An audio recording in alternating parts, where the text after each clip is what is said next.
Welcome Tristan, Neil, Dave to our podcast, Two Pints of Lager and a Spreadsheet. Today we're talking about strategic planning and exit strategies. And I know from working with all three of you, you're always knee high in both. So I guess just to get going, you've all obviously exited businesses, so it'd be good to know what you're doing for a day job today, I guess. And Tristan, do you want to kick off? Yeah, absolutely. So for the last 10 years, I've been CEO of Ignite, which was a startup investor in Accelerator, and I was involved in startups for several years before that. Today, I still have a hand in with Ignite, managing the portfolio that we're holding, but my day-to-day job is as founder of Field Trip Supply Co. And what? Tell us about that business. So Field Trip Supply Co is a very different kind of company to the startups I worked with at Ignite. It's an outdoor product design company. We design and sell products, make as much in the UK as we can. It's small batch products, e-commerce business, primarily just sold online, direct to consumer, and really building products that are going to last for decades, if not generations, rather than trying to get away from the kind of disposable culture of plastic products that you throw away and buy something new next year. It's probably a theme that will come through the podcast for all three of you in terms of what you're doing with your day job is probably what you love rather than what you need to do, I would say. So I'll be looking to find out more about. And Neil, what about yourself? So I'm probably evolved a little bit. I'm a tech investor, so I tend to invest my own capital. I tend to sit on boards. I tend to take businesses through the whole kind of investment exit journey. I was topping up the other day. I think I've done 50 acquisitions. I've had 7 exits. So I've done a fair bit of stuff, and there's a couple of things right now in the pipeline that are moving along. So I've got some experience. If I've done 50 acquisitions, oh my god, I've tried to do 150 or 200. there's a bit of experience there. Okay. But it's you're right what you say. You do what you love, and you've got that control to do what you want. I guess it must be good. The thing that you love is buying and selling businesses by the sound of it. I like working with good people. Yeah. I think that's the bit. If I can spend my time with good people. Okay. Obviously present company accept. Yeah, I was going to say. Yeah. Normally I spend my time with good people. And Dave, well, I know your journey. Okay, but no one else does. Yeah, so I officially exited in terms of ownership Blue Sky around about a year or so ago, but I'm far lazier than these two, by the way.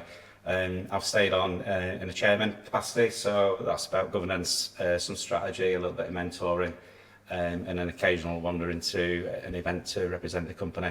But it really is part-time, and I feel really good about that.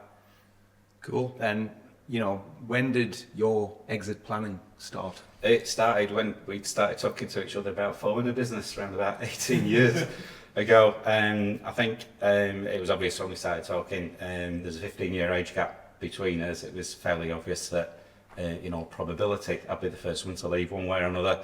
So it's kind of always been kind of there or thereabouts. But in terms of timing and method, we had no real kind of ideas around that at that time. We just knew something was going to happen, and we kind of needed to focus on that more so as time kind of went on, and I got closer and closer to pension age. Yeah. And do you find that that's the norm in terms of a business? Is exit planning something that's talked about at the start, or is it just kind of comes on the agenda as a? So I think it just depends. Right. Some businesses, I got involved with a business 4 or 5 years ago, and it was almost on day one. This is what we're going to do. This is how long we're going to take. It's going to be a 5-year exit window and I said it'll be 10, and we're at the year 6. so I think I'll be right. But so sometimes people do that. Sometimes it's just so hard when you start the business. It's almost the survival bit's the first bit. You got to keep going. People sometimes sleepwalk into these things. They just get into it, and then a bit later on they think, I've got a business that's a bit more robust now. Yeah. I probably do need to think about the value that I've got in it and how I unlock that. So it does, it changes. It does. Is that your experience as well, Tristan? I think most tech startup founders will be thinking about exit almost from before they've got the idea. I think a lot of founders will kind of get into it because they've seen the Facebook movie, they've thought about how they're going to build something, they're going to have a huge IPO, they're going to walk away with billions. Then I think fairly quickly it turns into the reality of, okay, well, like we've got to build something of value first. But as soon as you go and raise capital, particularly from, you know, an angel or a VC, they'll be asking you those questions about, well, you know, what do you think an acquisition is going to look like? Or what's an exit going to look like for us? In the UK, the sort of IPO exits are fairly rare for tech startups. They're mostly sort of like trade acquisitions. Someone will come in and buy them out. And so I think people think about it a lot when they're putting together that pitch deck and they're going in and talking to investors. And then, like Neil says, I think they then just go, oh, actually, we need to focus on building a company, right? Because we're running out of cash. We need to provide enough value. How are we going to get our next kind of customers coming in? And then it goes away for probably a few years whilst they're just focused on trying to build a company. And then it starts to kind of come back later on. We've got a company we invested in 10 years ago, and they sent out an update recently going, a lot of you have been in touch saying, when can we expect a return on our investment, right? And this is our plan. This is what we're thinking about. So you sort of have that change from thinking about it a lot at the beginning to actually let's focus on the company to, oh, actually now we're probably around the stage where maybe it needs to be back on the agenda. I've got you. We heard a phrase yesterday, didn't we? What was it? 996. 996, yeah, which seems to be going around London. And this is a new strategy that's come out, which is they're going hard 9 hours a day for 6 days a week for 3 years to maximize that potential of getting to exit early. And it's kind of come out of the guy we were talking to was like, in COVID, you've had a lot of capital going into businesses, which but at the same time you had a change in the momentum of those businesses as well, and that we've got to the point where they're quite lazy because you've got people who are unproductive working from home. This was his words, not mine. And then this new strategy of 996 is kind of has been born in the last few months. Right. So quite interesting stuff. Yeah. I guess my point is, what does strategic planning look like? You know, what do you have a set format that you would run through and expect from the businesses that you're working with, or you know? Yeah, like a business is a business. I think you know, every business does stuff and buys stuff and sells stuff, be it goods or services. So there are various components within every business that are the same. But then when you ask every business owner, their business is obviously unique and better than everybody else's. It's simple that, and there's nuances around it. To me, I think part of the key is to get the governance right, is to get the processes right, is to get the documentation right. Tristan, when we were talking beforehand, you came up with a great example of a business that's done just that, Yeah. And there's rewards out of that, because as and when you come to sell or to look for further investment, then there's going to be due diligence involved, and people will very often underestimate the amount of pain and terror that you go through due diligence, and they'll be digging around for skeletons in the cupboard. Because I make sure you don't have any, you know, get it right on day one, get your processes right, and look to maximise the assets that you have. People tend to forget maybe around intellectual property. When we talked from Company's House once, where a guy was saying for some businesses, if you maximise that, get stuff registered, you'd increase the value of your business by 10, 20, 30%. Well, brilliant, you know, it's well worth some investigation. So it's trying to get away from the day job at times, which absolutely is so difficult to impossible on day one when you're just scraping around for some cash. Try and get away from that and try and think, if I was going to buy this business in 2 years' time, what would I want to see? Yeah, you might not have the same thought processes as an actual buyer, but at least it gives you something to aim at. That's good. Neil, Tristan, you've both been involved in several businesses, I guess, and invested and been part of. What do you think's worked well in the strategic plan and what hasn't? So market versus marketing is the thing, right? Two totally different things. So really understanding the market you're trying to sell to is really, really important. And then you either have operational excellence or you're really good at selling. I'd rather have a business that's really good at selling, because you could fix the product service type piece later. Somebody can come in and help you do that. The sales bit, the growth bit, the scale bit, understanding the market. You know, often you find a business and you think it's really good, it just hasn't got enough customers, it's just not big enough. Yeah. So focusing on really great service and a net promoter score and all that type of stuff. It's a total waste of time if your business is only that big and it needs to be this big. So the scale up bit, market rather than marketing, and then just the sales rather than the operational bit. Yeah, that same guy we were talking to yesterday, he was talking about he's starting to kind of work with a lot of startup founders, and he was saying a lot of them now are focusing on fixing a problem without actually knowing who they're fixing it for. And it's almost like I've came up with a really good idea, and he's going in there and chatting to them and saying, well, who are you selling it to? And it's kind of like, oh, well, we could sell it there, or we could sell it there, or we could sell it there. And it's like, well, yeah, you should focus on one and start selling it and start getting some proof that it's actually going to sell. So the best feedback I ever give people is they'll come along and they'll say, I've got no competition. And the first thing I think is, okay, so there's no market here. Yeah. There is just no market. That is like ended. I'm like, okay, won't even open my book. Yeah. No bother. No point in even Yeah. discussing further. Somebody comes along and says it's a highly fragmented market. There's loads of people going on. You know, okay, switchers, Yeah. M&A. I'm thinking this is a big market. Thinking this is exciting. I can do something here. No competition. Not really. Either there's no market, or it's so small, it's not worth looking at. Yeah, that's true. I think there's a really interesting balance in those very early days between, exactly as Neil said, the kind of like, you need to be solving a real problem for real people, and you've got to get that out there. At the same time, you've got to make sure you've got like a good foundation at the bottom of the company that's not going to cause you problems later on. So, Dave, you're mentioning about sort of like IP, that kind of thing. What are the founder agreements? I love the fact that you two, nearly 18 years ago, were talking about the fact that you probably have different points at which you want to come out of the business. Having those conversations early on, what kind of business do you want to build, and being realistic, are you on the same trajectory as your co-founders? The type of capital that you bring in.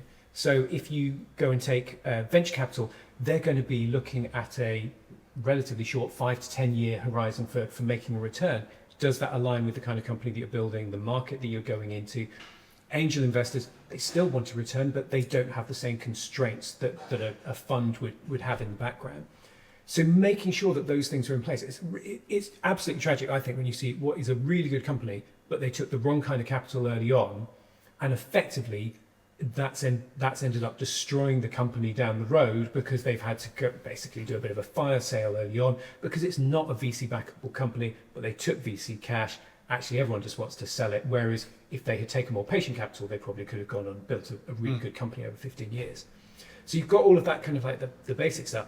And then when you get out to actually building the company, kind of going, well, in the short term, we're going to be focusing on one segment of the market, and we're going to absolutely dominate that. And then in 3 years' time, we're going to be expanding out to this bit, and we're going to look like this kind of company. And then you can always have an idea of what it's going to be in 6 or 9 years' time. But I think the reality is no one knows quite what that's going to be. You know, you're starting a company in 2019. You had no idea what was coming 12 months down the road. And talking to an investor recently, and they were going, look, we think the company that we're in at the moment is in a really good place to sell, but the market right now is probably not at the best time to sell. Okay, so we kind of need a little bit more stability and a bit more kind of like awareness of what's out there. So it's always having that kind of like a good plan, and then also being flexible enough to deal with all of the other variables and the other factors that are going on around it as well. Tristan, when you're talking to founders, and you know, when you were in the Accelerator world, is there a specific process that you're talking about around the strategic planning in terms of rhythm and that side of things that you've seen that works, or is it just different for every single? I think obviously it does vary depending on the type of company and the stage that they're at and the market they're in and everything else. But I do think there are fundamentals that you need to get right. I completely agree. There's no point in having, you know, the most beautiful board minutes in the world when you haven't sold anything this month, right? You know, it's complete point. At the same time, having the discipline, I think there's a strong correlation between having the discipline to do good admin within a company as you're building it and putting those foundations in place. Strong correlation between that and also having the discipline to be hitting your outbound sales calls, right? Your targets for all of that, who you're going to reach out to, and everything else. I really like that sort of process of going, right, you build that framework which says, as we launch now, we are going to be this to this group of people, and it's very, very narrow, and you're a real painkiller for those people. And then in 3 years' time, we're probably going to be a little bit wider, and this is now who our market's going to be, or this is a new kind of section. And then we think that in 5 years' time, we're going to be looking like this. But then keep going back to that and keep sort of adding it up and going, does that course still make sense? Are we still looking at that? So having quite a clear plan, but the flexibility to kind of to go, actually, do you know what, that wasn't quite right, and we're adjusting that. I don't know how that fits in with what. Yeah, no, I think that probably the missing piece in all of this is the theoretical exercise about strategy is really interesting. Yeah. But it's only ever any good if you can actually execute. Yeah. If you can actually do it, you actually get on in the rhythm of doing it and the rhythm of ticking things off as you go and moving forward. Otherwise, it's just an exercise that everyone's enjoyed, and then you've got a nice document that you think's really good, but you look back at a year and you think, we've done anything toward it? No, we haven't. We've been busy doing. We've been busy. Like, okay, so the execution bit's the bit I probably focus on more. And is that through your role as an investor or as a chairman, or a bit of both? Yeah, a bit of both. A Yeah. bit of both. You know, I do understand the exercise around markets and customers and all that type of stuff. But then the bit that just says, all right, so that's what we think it looks like. It's only really important if you can do it. Yeah. What are we going to do? What are we going to do next week, next month, next quarter, next year? You've got to break it down that way. So Got to march. Everyone's got to march towards it and feel like they're doing that. I guess, do you see that pretty often where there's a great plan built and then, like you say, you reflect in 12 months' time and going down a completely different route, or you've done nothing? I've made any progress at all. How do you prevent that, I guess, or what? So you got to start off. You know, you got to start with the end in mind. So if we're doing a bit of strategy work, we're not producing a plan to put it away and say, great, we've got a plan. We've got a plan to execute, and what's the execution plan, and how we're going to do it, and who's going to do what, and that whole piece, and then the regular cycling back. Yeah. You know, I do quite a bit of work between board meetings. I talk to people that, you know, sitting thinking, I hope my phone's not on ringtone because I'll be ringing it all. But I do quite a lot of work between boards, just talking to people, making sure we're making the right steps and moving in the right direction. Got a big sales number, who's going to do that? Do we need to hire? Do we need to evolve people's positions? All that type of stuff. You kind of pursuing that strategy aggressively. Yeah. It's like you said as well, isn't it? 12-month plans, like a long time out, really, isn't it? So breaking that down into quarterly, monthly, and I think you have a 3 to 5 year plan, you have a 1 year plan, and then you have a quarterly one, and within the quarterly one you have 2 or 3 things you're trying to do that big. yeah, And then your piece about market, your vision, your mission, all that type of stuff, that really shouldn't change so much. yeah. You might have a review every 2 or 3 years to see whether it was still, but you fix those things. The geography you work in, the sandbox you're in, all that type of stuff shouldn't really change that much. And then you just into the execution piece, Yeah. which is where the fun is. Dave, and in your experience, how do you keep strategy alive and sort of actionable? How did it happen in Blue Sky, I suppose, and with clients you've worked with? Like over the years, you and me have worked together pretty strongly on this kind of thing. We've always been looking 2 to 5 years ahead, and we've got like a 5-year vision, but a 2-year where specifically do we want to be, and how do we get there, and what do we need to be doing now to be there in 2 years' time. So and that's resulted in an action plan. As the business has grown, of course, we've brought in other key people as well to help us on that journey. So Steve, you joined pushing 8 years ago now, 7-8 years ago. Now, and that's been helpful to build up a core of 4 or 5 good people.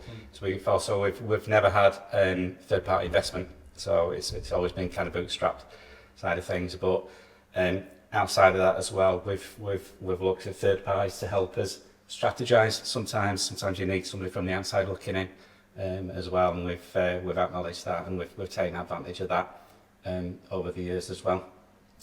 As we've then got a strategy and we've got a plan, then you can describe it better than me these days, but the business got a pretty formal tick over of things. So we now run a quarterly board meeting. You have a monthly strategy review with the senior leadership team. There's weekly catch-ups with everybody. So it's just like, are we moving on? Are we moving on? Are we moving on? And like Steve has said, there's a breakdown of the targets to kind of almost to a micro level, just to make sure that we're moving in the right direction. And you know, there's good weeks and there's bad weeks, of course, but you know, overall it's about moving in the right direction. Yeah, I think I remember sort of almost pivoting from being an accountant to a business owner, and I got really enthused about vision and purpose and values. And going back to your point earlier, Neil, it was almost like we had a new vision every quarter, and then a new set of values came out every six months, and there was just like this evolution kind of happening. Fast forward to now, and it's been really steady for probably the best part of 4 years, I would say. Yeah. And we tweak things and talk about it, and I guess the key is how you keep it alive and within the culture of the business, and the team around you, around the senior leadership team, really kind of embracing that strategy and understanding it. Have you got any sort of tricks or tips of how to do that best? So in terms of how I look at stuff, so I like to have an annual away day. Okay. Like to go away. Yeah. You do all your best thinking, all your best work when you're walking in. So typically we go the legs, Yeah. climb a mountain, stretch our legs, do a bit of work in advance, spend a bit of cultural, social time together, have your beers, play pool, whatever it is. Just that type of stuff's really valuable. Have dinner together. You tend to find a lot of stuff comes out of that. There's a bit of work before to make it useful. I tend to get a facilitator.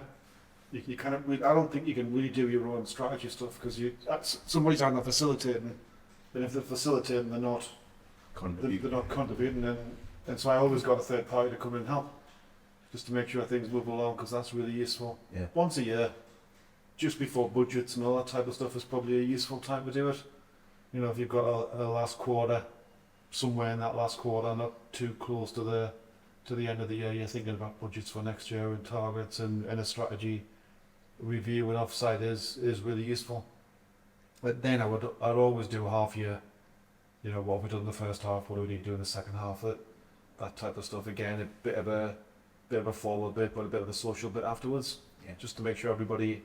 Otherwise, it can be dull and boring and not the fun that it needs to be. Because it's really hard. Everything's really hard.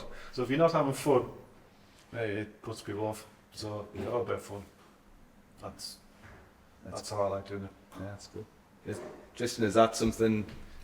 I love it. I mean, time away from the office and going and doing something I think is great. I think actually what's really valuable, what Neil just said, is you need people like Neil or advisors who are involved in the business to help you put all of that in place. Yeah. Most founders are doing it properly for the first time, right? When they come along, and you don't know what you don't know, right? So it's all very well kind of like reading the book and going, oh, okay, this is what we should do now. It's so valuable to have someone who comes along and goes, look, this is what worked for us. This is what I think we should do. Let's go away for a day. Let's put all this down on a piece of paper. Let's make a plan. And I think it's really interesting what you're saying, John, that like it took you a few years to get to that point where you're like, oh, now it's steady. We've got the rhythm and everything else. And it does. You kind of have to trust the process a little bit and kind of like, we will get there in the end and we'll make a few mistakes along the way and that's fine.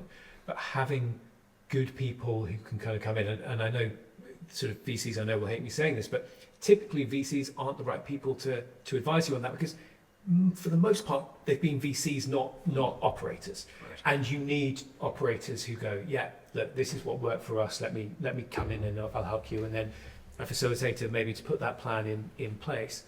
And I think that is, you're going to do it for the first time sort of once. It's very hard to do. Once you've been through however many acquisitions, businesses, everything else, you kind of know what works and what doesn't. It wasn't just a sort of an outlier that, oh, we did this. We one time we sat in Nando's, and if we do it at 2:00 on a Tuesday, well, that seems to go a really good strategy, right? Actually, over time, you kind of go, well, that was a bit of a sort of like a bit of fluff. It wasn't really useful, but these are the things that we need to be doing, and I think that's invaluable. Yeah, I think when you surround yourself with good people in a business, there's a lot of ideas and a lot of new things coming along. Yep. And almost the interpretation of strategy can be that we've got a massive to-do list to crack through. So it's really easy to get lost in the business, and having that outside influence and someone just to come in and say, all right, what's happened since we last met 3 months ago? We agreed all of this stuff. Has any of it moved forward? It's just such a powerful Accountability, isn't it? Yeah. It's really, when it's your business, you're not really accountable to anybody else. Yeah. If there's somebody comes in, a chair or something that you've got a good relationship with, and you think, oh my God, they're going to come in 2 weeks, I need to have done these things, otherwise they're going to ring us up every Friday to have a chat. I need to have made progress on these things. It's just useful, I think. It's a useful carrot to encourage people to make progress. Steve, do you feel that as well with Blue Sky? Yeah, I mean, I think the accountability comes up time and time again, doesn't it? It's a massive thing. I think it is hard when, like you say, you're the business owner as well. You're sitting there and you're probably accountable to the other business owners if there's other business owners or co-founders or whatever. But I think that external person coming in it's a massive thing, isn't it? Yeah. I think we've talked about some kind of positives and negatives there of strategy and mistakes. What, if there is such a thing, does a good exit-ready business look like? No such thing.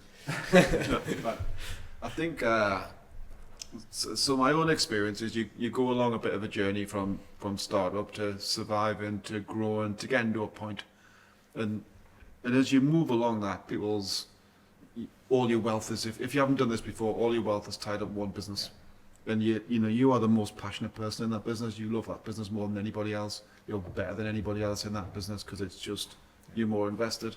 There does reach a point where individuals, I certainly did, you look and you think, every single penny I've got is invested in this business. Well, all my family's future is dependent on what we do here. And, and all right, there is other shareholders, but I'm looking and thinking,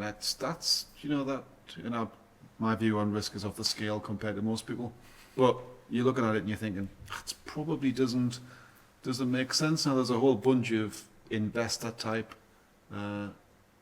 organisations that will come along and help you to de-risk. Yeah. Private equity being the obvious example there. They'll give you half your money and let you roll half your money, and that type of journey often comes along. That's more relevant than a one where it's just a total exit. You tend to take it in chunks as you go. Once you've had a little bit of money, your view about selling the whole thing changes. It just does. Mine certainly did. Yeah. Do I want to sell this business? Well, not really, because I love it. It's everything that I've got, and I've got a little bit of money now, and I'm still having some fun. If you fall out of love with the business, that's different. But if you love the business, you get as you build a great business, you get choice. And choice is the magic word. And how does that differ, I guess, as an investor in a business? Do you have a view on when any of the businesses you've invested in are exit ready? No. So I only invest with founders and people that I like. First of all, like's a huge word for me. You've got to like you. That's just, I have to take your call at 10 o'clock on a Sunday night. Yeah. If my phone rings and I look, I think, oh, I don't want to take that call. I will take the call, and if I don't want to take the call, I shouldn't be working with that person. So once I'm into that business and I like that person, they need to be successful. And if they're successful, as a small investor, I'll be successful. But my views are irrelevant. And my timeline, my horizon's infinite. I don't have fund pressures or any of that type of stuff. If it takes longer for this business or it doesn't work or whatever, it doesn't matter. As long as we've all done our bit. But that individual needs to be successful. And I'll be super passionate about making that individual successful. Because ultimately I can't get success until they have it. Yeah. But I'm invested in that person and his family or her family and everything that entails. And we'll have been through some interesting times, because you do when you're building a business. So you build a special relationship there. So I think that's the bit I look at. Is there a magic time? I don't think so. I don't. It's the classic thing, isn't it? It's time in the market, not timing the market. Yeah. You just tick it along. You do. Yeah, I think the exits that we've been involved with as sort of as Ignite and also personally as an investor in companies, there wasn't a lot of say from the founders in when that acquisition came along. They've either been relationships that they've been building for a few years, and then someone comes along and says, hey, look, actually, it would make sense maybe if you came and joined the company and here's an offer and, you know, put it out to the board and the shareholders, and quite often if it's a reasonable number, people will go, yeah, let's do it. Or it just, you know, the market is at the right time, something else is happening and someone comes along and says, yeah, this is a check, everything else. Going back to Neil's earlier point, having choice. If you build a company of value, right, and that could be in terms of it is a company that is generating large amounts of money, or it could be that it is an absolute, you know, key player within whatever market you're in. That could be geographical market, that could be within a sector of the market. There will be value to be realized somewhere down the road.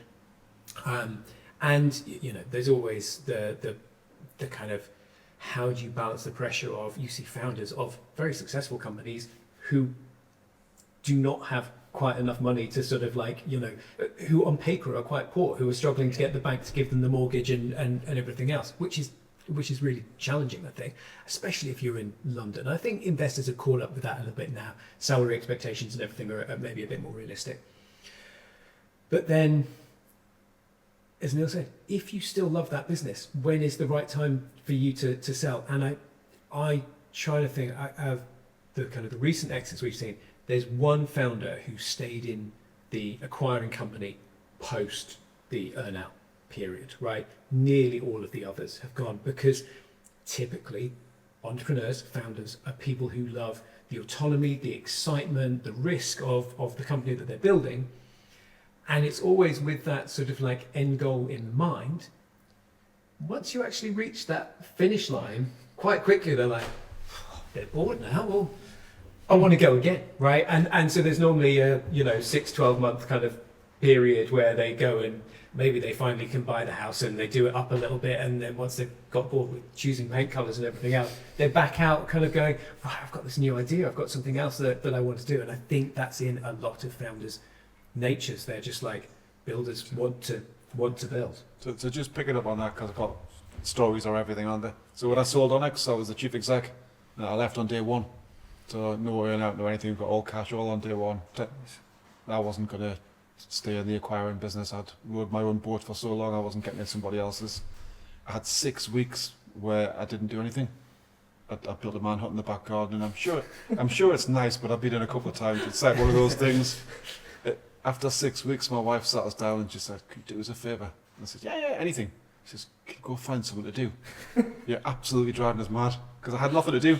And I kept looking at my phone and thinking, it's not ringing, because it wasn't. Yeah. And I only ever had one email address, because I'd been at Onyx when it was one of the first internet providers, so I'd had this email address and I had to give it back. So I had to set a new one up, so I didn't even get email. It was one of those things. It's just like, the thing you desperately want to get rid of is the phone ringing all the time and emails come, and I got it and I hated it. Honestly, it was really tough. It's hard, 6 weeks. Then off you go again. And is it common? I mean, what does an exit process look like? Is it a cliff edge, or what happens after the ink's dried on that bit of paper? Yeah, so wind back. So sometimes, in bigger fund type things, so private equity, debt funds, stuff like that, they've got fund life cycles. Yeah. So, private equity, it's a 10-year fund typically, although they're getting a bit longer these days. There's a 5 to 6 year hold. You get in, you do a bit of work, it goes back a bit to start with, because it's hard, then it starts growing. 12 months before you want to exit, you start doing all the work to exit. You start looking at diligence, you start tidying stuff up, you start getting ready, you start thinking about buyers and what you might do next. There's definitely a 12-month process. There's probably 6 months of like really intense stuff towards the end of that, where you've got a broker, typically an accountant. I used Deloitte and I thought they were really good, but I used RG for some stuff, they're really good as well. A broker will come and help you to navigate through that. You've got a process, you've got to do meetings, you've got to do presentations, you've got to sell yourself and sell the business, and then you've got all the paperwork and legal docs and that. If I was to show you the paperwork for a private equity deal, it's just the longest table ever full of docs. And to begin with, the lawyers who are representing you say, this is this document, can you just sign there? So you go, yeah, okay. this is this document, can you just sign there? At the end, they just say, sign that, sign that. I don't even know what you signed it. I've read them all anyway. Yeah. You just sign out, and anyway, it's just hard. And by the end of it, you know, you sign everything you've done. There's a bit of work to communicate to staff and stuff like that, and announcements and all that type of stuff. And normally you're knackered. You know, it's because you're just tired and you've lived and breathed this thing for kind of 12 months plus. Yeah. You have. On top of doing your day job. Yeah. It's hard. Getting the right people around you, the right advisors, size of business, size of advisor to work with you, it's really important. Because Dave, you must have a few stories about the actual emotional toil it takes on founders. Yeah, we've worked recently with a founder who was sold out very successfully, and he'd had that session with the lawyers and the buyers around the table with loads and loads of documents to sign, and his wife was in the room, and it was like, right, it's all signed, and the money's transferred over, and everybody was like getting a glass of champagne and that, and his wife said to him, come outside. She sat me in the car, and he said, I just sat there and cried. He said, it's just such an emotional release. It was, and it must have been so much pressure on you to get to where you want to be there, and it's like, you know, he knows what that lady sings, you know, what can go wrong at the last minute, kind of thing. So what can go wrong at the last minute, right? So we're selling the honest business. Big process, big long process, and I've got a fabulous FD working with me. He came in one day about 3 months before the deal was done, and he'd not very well. And he had appendicitis. He had a rumbling appendix, which is really quite dangerous. And he was only 43, 44, a good guy. And it ended well, by the way, before we get into it. So he's got this rumbling appendix, and he'd been in and out of the hospital a little bit. And basically the plan is, get it stable, take it out. That's what you have to do. But we're doing a deal. The FD's like, CFO's fundamental to the deal. We never would have got the deal done without him. So we're basically keeping him away from the hospital while we try and get this deal done. On the day we completed, he's getting his appendix out. He's literally getting it out, and I'm talking to him on the phone in a big room full of lawyers. I'm talking to him on the phone, and he's been wheeled down to get. And eventually, the doctor took the phone off him, the surgeon, and said, "I'm afraid we are going to have to take this guy's appendix out now. So you're going to have to go and cut this off." I was like, "Just what is it?" Gone. So the private equity guy stepped in and helped with a couple of things at the end to get it over the line. But it was one of those where you look and think, yeah, I forgot about that. He was actually quite poorly for a while, and oh God, I mean, he's fine. He's absolutely fine. But it was a funny experience. I think as well, going back to that, you know, you've got that adrenaline running through that, and then that boredom that almost kicks in afterwards. And I was talking to one founder, and he said, "Oh, you know, I signed on the line, went home, had a glass of wine, went to bed, got up the next morning, and nothing had changed whatsoever, other than I had pound notes in my bank account, but I had to go back into the business and continue." I didn't. I left on day one. Yeah. I had a moment just like that. yeah. Packed my office up, came downstairs, new people there. Yeah. Sat in the car outside. I was like, 20 years of my life. Yeah. That was it. Awkward. Tristan, is that something you've felt?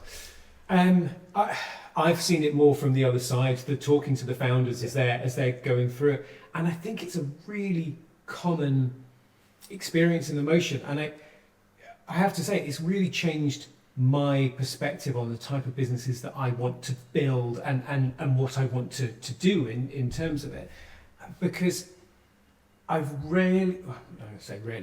never seen a founder who got to the finish line that they had imagined for so many years, that had kept them going for so long, who then went, it's everything I imagined it was, right? And they've got this huge smile on their face and all the weight's off their shoulder, and they're like, oh, I can relax now. I no longer have that feeling that I've got to be building, I've got to go and do more stuff and everything else.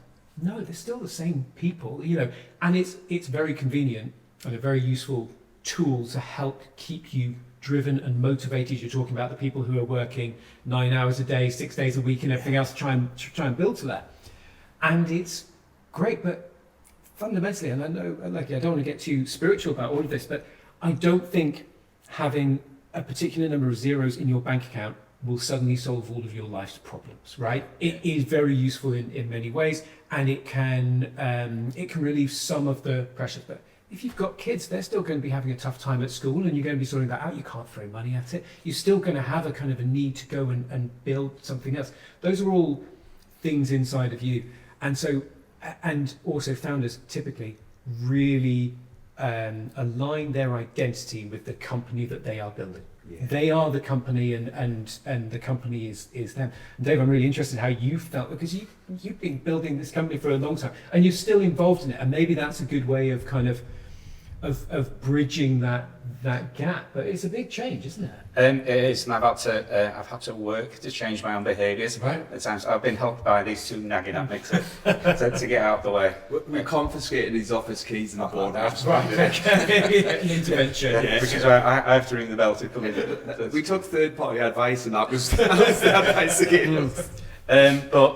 Yeah, so it's taken a while to kind of damn down on that, and I understand that now. And I understand, and I've seen it before in previous businesses, is that you can't expect people to do what you were doing exactly the same way you were going to do it. They're going to do it their own way, and the key is not the process, what's the end result. And that's the role I have now, is to make them accountable to delivering the end result. And how they get there, totally up to them. And I'm cool with that now, but it's taking time to get to that. And stepping from, your good old 50, 60 hours a week down to what I'm doing now, which averages about a day a week now that I work on Blue Sky. Some weeks nothing, some weeks a little bit more. It's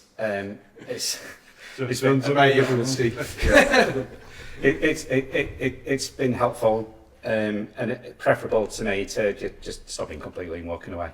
I think that really would have been a culture shock. Yeah.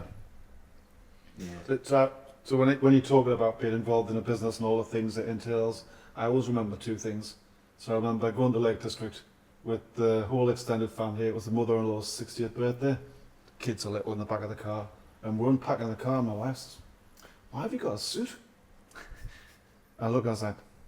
She looks, "Why have you got a suit?" I says, "Because I'm going to London tomorrow." She was like, "You're joking." I said, "No." Anyway, so she wasn't very happy about that. I got up at 5 o'clock to get on the train down to London to do some stuff and came back. We're in the middle of Edinburgh on holiday. We're on the open top bus, right? And I've always got a notebook, and I've got my notebook in my hand. And we're going along Pints Street on the open top bus. And I says, "Why have you got your notebook with you?" I says, "You see this lawyer's office here?" He goes, "Uh-huh." I says, "I'm going there." He's like, "You're not?" I said, "I have to. I'm going in there now. I've got a call in 10 minutes." And I got off the bus, left them on the bus, and he went around the tour and picked us back up at the same spot. I think it was just, that is what you do. Yeah. It was just, when you're building a business, they're all the things you do, and that is the journey. It is all encompassing. You have to remember those things. I think you touched on it a little bit, I guess. Apart from failing appendices, what can derail a deal last minute? I think the biggest thing that the common theme in deals where it's fallen through, because deals take at least 6 months normally to go through, and often the conversations have started longer than that. It's been when people take their eyes off building the company in the background and start to focus on the deal, and actually suddenly all of those things that were looking so impressive at the start of the conversation no longer look so impressive. And that has been almost universal across the deals that have kind of fallen through, where people go, "Oh, right, the prize is there, let's just focus on getting that done." Take their eyes off what else is happening. And I think that's easier to solve when you've got multiple co-founders, typically a pair of co-founders. One person is still very much focused on building the company, and we're going to keep everything going. Because you kind of have to build as if it's not going to happen, because there's a fair chance it won't. Just like investors, acquirers are looking at the trajectory of a company, not a snapshot in time. And so they're kind of going, right, how can we want to see something that's still going? Because assuming that you're on a good trajectory, like that growth is compounding, it's building up and everything else. Anything less than that's probably not very exciting to an acquirer, and markets might change or whatever else, but if you're building something really good, they'll still want it. Yeah. So trying to keep the momentum going, because if it's not this deal, there'll be something else hopefully kind of further down the line. You've got to build with that in mind, I think. So what stops a deal happening? 9/11, a global pandemic, a banking crisis where all the banks go bust. Those type of things tend to do that type of thing. You know, people's sentiment. Sometimes they're all invested in a deal, and then the world changes, and they think we're not doing this deal anymore. You know, sometimes something happens in the acquiring business, or we try to buy ones that part of a listed business. In fact, we were heading to do the deal. We did all the diligence and everything. We're ready to go, heading across. We got a call to say somebody had bought a majority share of this listed business overnight, and they were going to hold on to the bits that we just turned around and came back, wrote a check for the diligence that we paid for, and smiled. It's just the way it is, you know. And if you think you can do every deal, you're mad. You can't do every deal. It's not possible.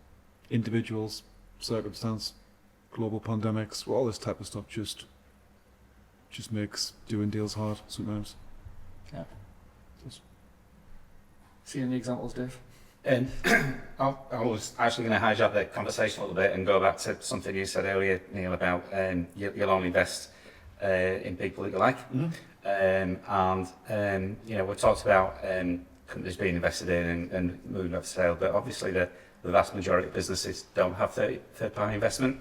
So the founders are kind of making it up themselves as they go along, sometimes and very often don't look for advice from outside their own little circle.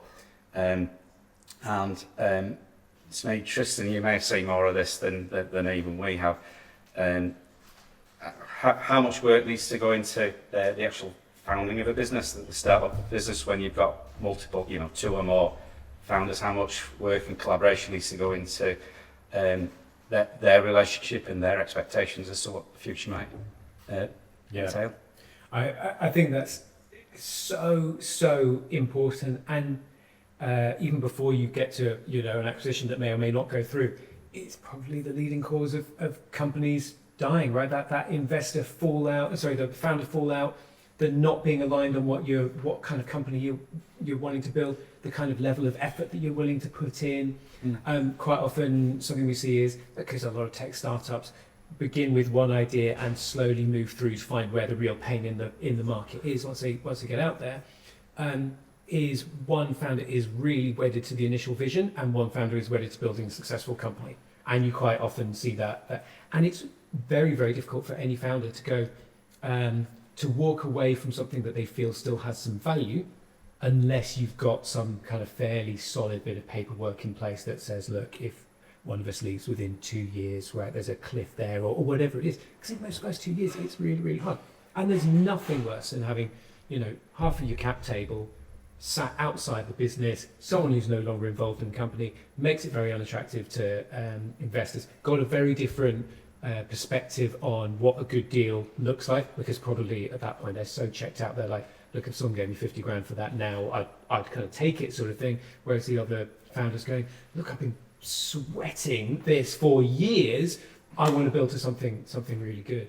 So having all of those bits and pieces kind of lined up early doors. There's always, when you get someone starting to talk about acquisitions, there's always this kind of like flurry of panic amongst founders going, we didn't get this bit of paperwork signed at the time, can we just sign it now? And do you mind if we backdate it at 6 years or something? You know, just trying to get everything a little bit clean so they can go, right, here's our data room, here's actually everything that's in there, and it's kind of relatively clean. So yeah, it's so important getting everyone aligned at the beginning of the business. Yeah, that's cool. I think that's I think our time together is coming to an end, and what a fantastic conversation.